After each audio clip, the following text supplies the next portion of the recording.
신명기 33장입니다. 33장은 하나님의 사람 모세가 마지막 죽음을 맞이하기 위해 느보산으로 올라가기 전 하나님과 백성 사이에 중보자의 자격으로 이스라엘 12지파에게 축복하는 내용이 기록되고 있습니다. 당시 아버지가 죽기 직전 자녀들에게 축복하는 간섭이 있었는데 야곱이 축복한 것과 한 짝을 이루고 있습니다. 창세기 49장이죠. 사실 초이집트의 지도자이며 시내산 언약의 중재자인 모세는 이스라엘 아버지와 같은 존재였습니다. 앞에 모세의 노래와 마찬가지로 그의 축복도 시적인 형태로 주어지고 있는데 다른 축복 행위와 같이 어느 개인이나 단체, 민족 등의 장래에 대한 계시적인 은인과 동시에 하나님의 은총이나 축복이 임하기를 기원하는 축복기도라고 할 수 있습니다. 모세의 축복기도의 서론이 나옵니다. 정거의 노래를 통해 이스라엘의 배신과 하나님의 심판을 경고한 모세는 12지파에게 축복하기 전 몇 가지 사항들에 대해서 언급하고 있죠. 첫째로는 축복의 근원이신 하나님을 얘기하고 있습니다. 하나님의 사람 모세라는 표현은 모세가 선포하는 축복이 전적으로 하나님께로부터 비롯되는 것임을 나타내고 있습니다. 하나님께서 시내산에 강림하시다는 것을 2절에 말하고 있습니다. 하나님께서 시내산에 나타나신 것은 이스라엘 역사에 매우 중요한 사건이었죠. 그는 이스라엘과 언약관계를 맺기 위해 위엄과 영광된 모습으로 나타나셨는데요. 마치 주께서 세일 즉 에돔에서 북동쪽으로 오시며 바라산에서 오신 것 같다라고 합니다.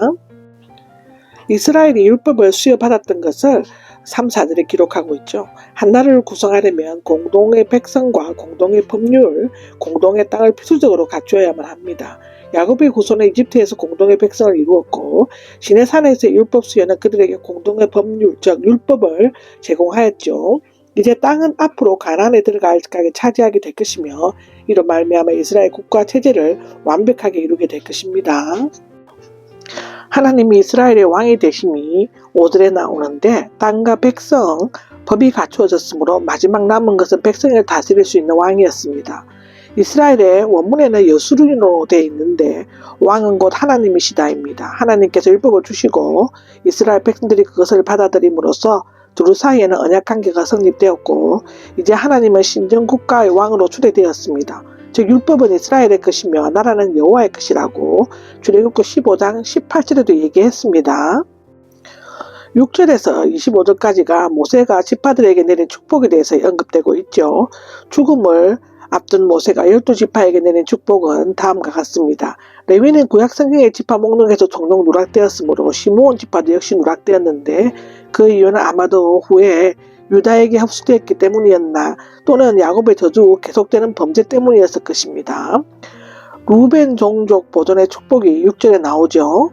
루벤은 서모 번함으로써 아비의 침상을 더럽힌 죄로 결코 탁월치 못하리라 라고 창세기 49장 4절에는 저주를 받았습니다.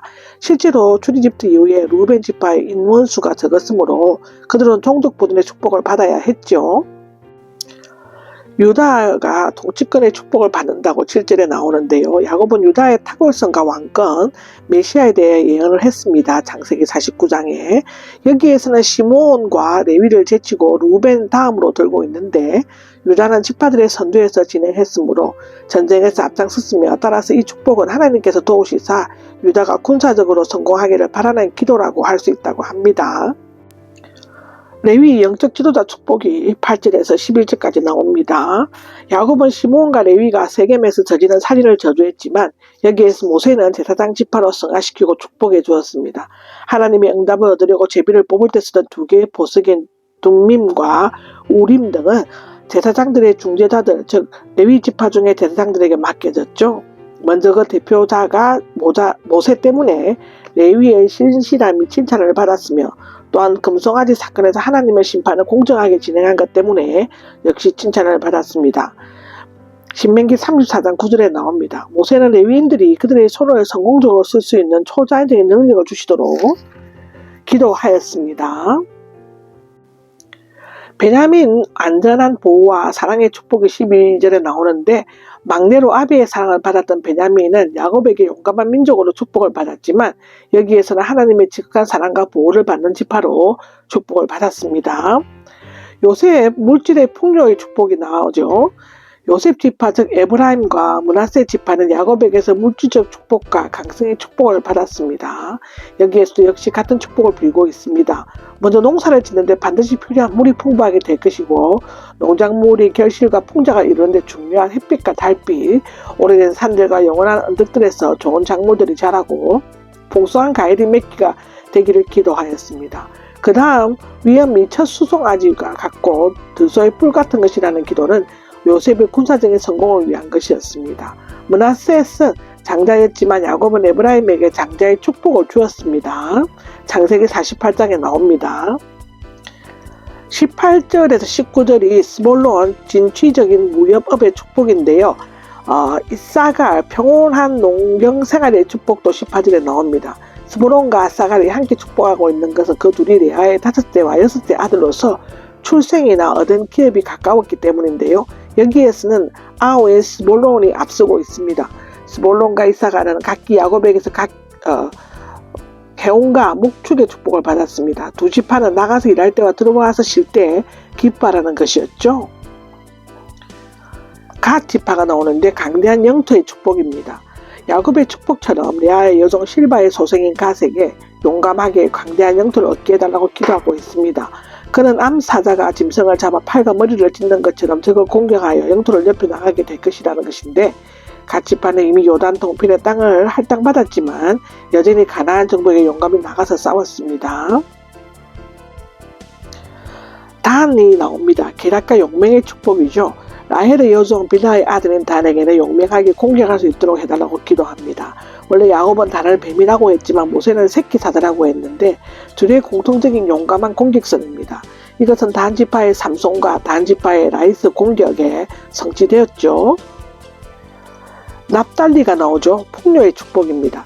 단의 아우인 납달리에게는 풍요의 축복이 주어질 것이다. 야곱은 납달리를 암사슴에 비유했지만 여기에서는 은혜가 풍성하고 여호와의 복으로 가득 차 있다라고 하였습니다.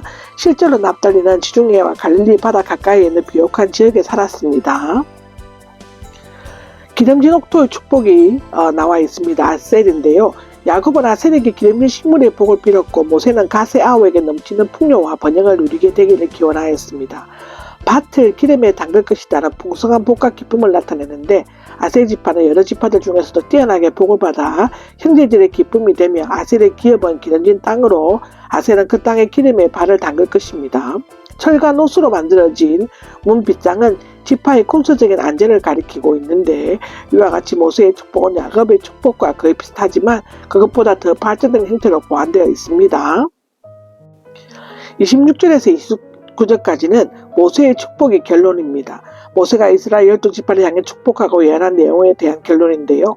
첫째, 하나님은 이스라엘이 어떤 불행에 처하게 된다 할지라도 그들을 도와주시려고 하늘과 구름을 타고 오시는 능력이 많으신 분이시다입니다. 둘째, 하나님은 영원하시고 그의 백성의 처소가 되시기 때문에 재앙을 당할 때 영원한 팔로 보호하시며 원수를 몰살시킬 것이다입니다. 셋째, 하나님은 놀랍고 강력하신 분이시므로 가나안을 정복하고 그곳에서 안전하게 번영된 삶을 누리게 할 것이다이고요. 넷째, 만일 이스라엘이 방패와 칼이신 하나님을 섬긴다면 원수들이 복종하게 되고 하나님의 구원과 보호를 받는 행복한 민족이 될 것이라는 것입니다.